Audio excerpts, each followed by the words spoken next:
Bonjour tout le monde, merci et félicitations. I am very happy to be here with you today, deeply honored. Thank you for that kind introduction, Niobe. Andy, it's wonderful to see you again. I'm so grateful for the honor you and NYU have given me today. Now, you may not know, but Andrew is an honorary Canadian and British Columbian because, like me, he studied at the University of British Columbia back in the day. It makes me proud that Canada was part of Andrew's formation, just as NYU has helped form so many amazing Canadians, including 2 members of my own staff. I'm actually told that 180 of the NYU class of 2018 are Canadians. Hello, welcome, my friends.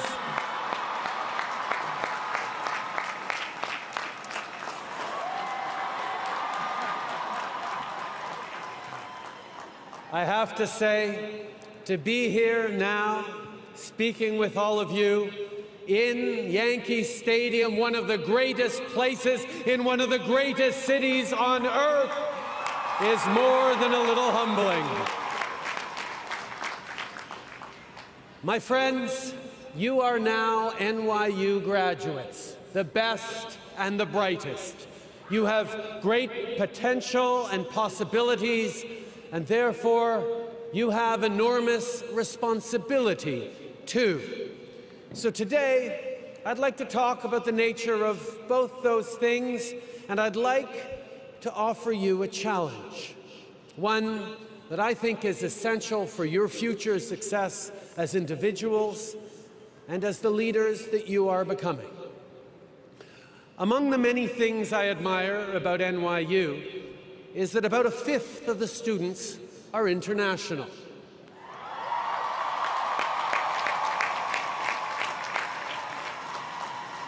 And a similar proportion are the very first in their families to go to college.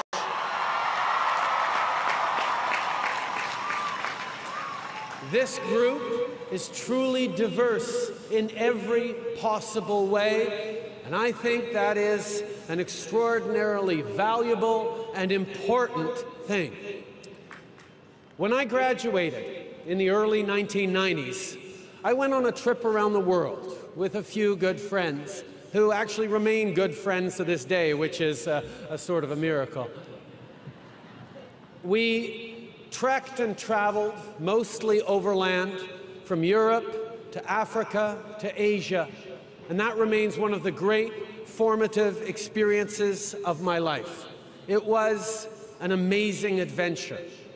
Le voyage s'est aussi avéré essentiel à mon éducation au sens plus large du terme, parce que j'ai dû, pour la première fois en tant qu'adulte, rencontrer, échanger et tisser des liens d'amitié avec des gens qui partageaient pas toujours mes opinions, mes expériences, mes idées, mes valeurs ou ma langue. It was also a really important contributor to my continued broader education because it forced me, really for the first time as an adult, to meet, engage, befriend people whose views and experiences, ideas, values, and language were very different from my own. See, when a kid from Montreal meets a Korean fisherman living in Mauritania, befriends a Russian veteran of their Afghan war, or a shopkeeper and his family living in Da Nang, interesting conversations always happen. Now, maybe some of you have talked about doing something like a great trip like that after graduation. But I'd be willing to bet one of the first things you heard was a warning. You can't do that in this day and age. It's not safe. But here's my question.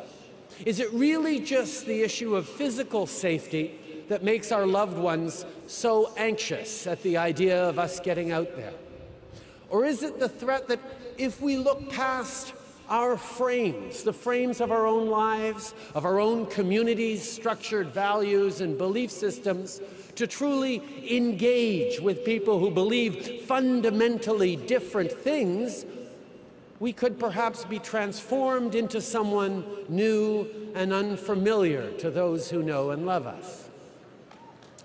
See, there's no question that today's world is more complex than it was in the mid-1990s.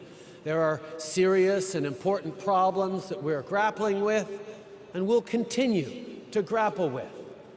But we are not going to arrive at mutual respect, which is where we solve common problems, if we cocoon ourselves in an ideological, social, or intellectual bubble.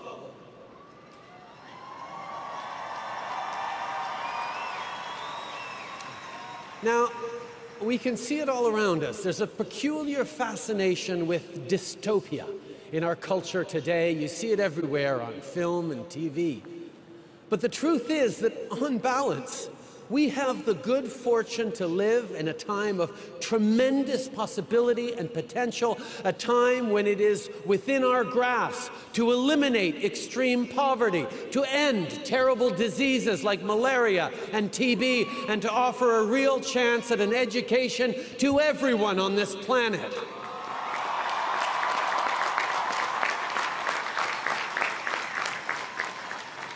But for us to move forward, to keep moving and moving forward, we have to do it together, all together. Humanity has to fight our tribal mindset. We go to the same church? Cool, you're in my tribe. You speak my language? You're in my tribe. You're an NYU alumni? You're in my tribe. You play Pokemon Go. You're a vegetarian. You like the Yankees. You go to the gun range. You're pro-choice. Tribe, tribe, tribe. See, but of course, it's not the belonging part that is the real problem. It's the corollary. You are part of my tribe, and they are not.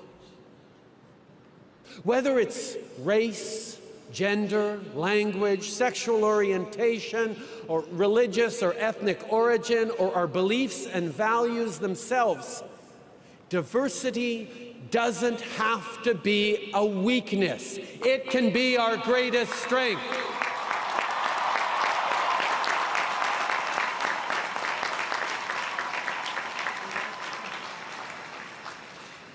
Now, often, people talk about striving for tolerance.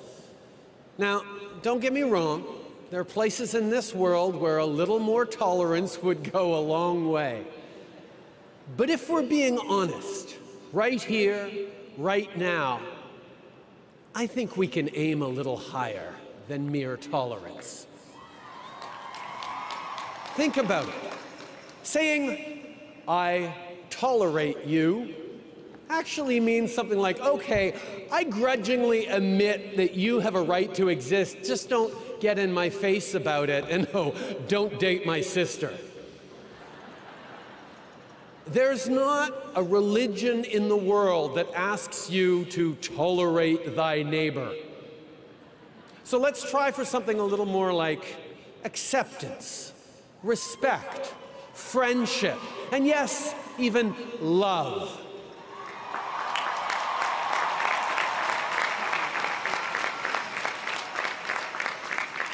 And why does this matter?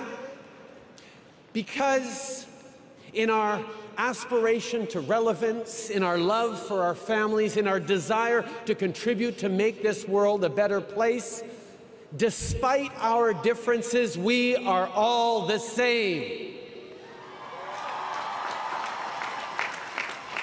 And when you meet and befriend someone from another country or another culture who speaks a different language or who worships differently, you quickly realize this. And here's my main point and the challenge I'm offering you today. Our celebration of difference needs to extend to differences of values and belief, too. Diversity includes political and cultural diversity. It includes a diversity of perspectives and approaches to solving problems. See, it's far too easy with social media shaping our interactions to engage only with people with whom we already agree, members of our tribe. Well, this world is and must be bigger than that.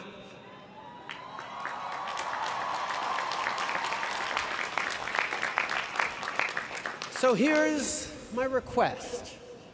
As you go forward from this place, I would like you to make a point of reaching out to people whose beliefs and values differ from your own. I would like you to listen to them, truly listen, and try to understand them and find that common ground. You have a world of opportunity at your fingertips, but as you go forward from here, understand that just around the corner, a whole different order of learning awaits, in which your teachers will come from every station in life, every education level, every belief system, every lifestyle. And I hope you will embrace that. You have been students. You will continue to learn all your lives, but now it is also time for you to become leaders.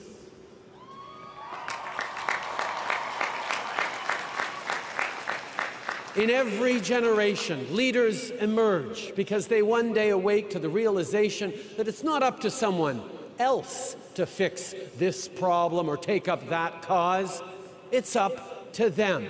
So now is the time for you to lead. Leaders. Now, I'm sure that's a word that's been tossed around you and at you quite a bit over the past few hours, days, weeks, and years. Leaders of tomorrow. Leaders of today. But what does it mean? What attributes does a 21st century leader need to have? What do people need most from their leaders today and tomorrow? Now, I think you need to be brave, really brave. And I know when you think of courageous leaders, you think of those folks who stood implacably and fearlessly anchored in their sense of rightness, willing to pit their ideas against all comers, against the slings and arrows aimed their way. Well, I don't think that's brave enough. I don't think that's good enough for what our shared future will ask of you. I actually don't think it's ever been good enough. See, let me tell you a bit about Wilfrid Laurier, a promising young lawyer at the end of the 19th century who would go on to become my second favorite Prime Minister. He was raised and educated as a proud Catholic French Canadian, an exemplary representative of one side of the two identities that had come together to found Canada just a few decades before. The two solitudes, the other half being English-speaking Protestant and fiercely loyal to the British Crown, accommodated each other, cooperated together, and generally put up with each other to build our country, but still felt all too well the divisions and fault lines that had led them through almost a millennium of tensions and wars between English and French. It was impressed upon young Wilfrid by his teachers and elders that he must stand up unflinchingly for the values and the identity of his heritage, those beliefs and approaches that were his birthright and would be his legacy. That, they told him, was leadership. But Wilfrid grew to believe otherwise. He realized that it's actually easy to stand fixed, rooted